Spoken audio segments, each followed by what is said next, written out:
সামনে রাখা ইনগ্রিডিয়েন্টসগুলো দিয়ে আমি আজকে শেয়ার করব তোমাদের সাথে সুজির উপমা বা ঝাল সুজি।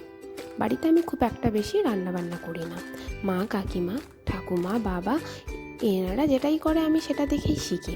তো এই যে ডিশটা আজকে তোমাদের সাথে শেয়ার করব সেটা আমি কিন্তু ইউটিউব দেখেই শিখেছি। তো যেহেতু সবার সর্দি জ্বর, বাড়িতে কারোর মুখে স্বাদ নেই, তো ভাবলাম যে চলো একটু বানিয়েই ফেলি। তো প্রথমে কড়াইতে সাদা তেল দিয়ে গোটা গরম মশলা, কাঁচা লঙ্কা দিয়ে ফ্রাই করে নিয়ে কেটে রাখা গাজর আর মটরশুঁটিটা দিয়ে ফ্রাই করে নিতে হবে ভালোভাবে। সুজি দিয়ে সেটাকেও কিছুক্ষণ নাড়াচাড়া করতে হবে। খুব অল্প তেলেই এটা রান্না হয়ে যায়, প্রচণ্ড হেলদি হয়, অনেকক্ষণ পেট ভর্তি থাকে। আর কালারের জন্য হলুদ আর স্বাদের জন্য নুন চিনি ব্যবহার করেছি। হলুদটা যদি তোমরা না চাও নাই করতে পারো। উপর থেকে ঘি ছড়িয়ে দিয়ে এটাকে কিছুক্ষণ ফ্রাই করে নিতে হবে। ঘিয়ের স্বাদ যদি তোমাদের ভালো না লেগে থাকে বা তোমরা যদি কেউ ঘি না খাও তাহলে নাও দিতে পারো। তারপরে 2 কাপ মতো জল দিয়ে হাই ফ্লেমে এটাকে ফুটতে দিতে হবে।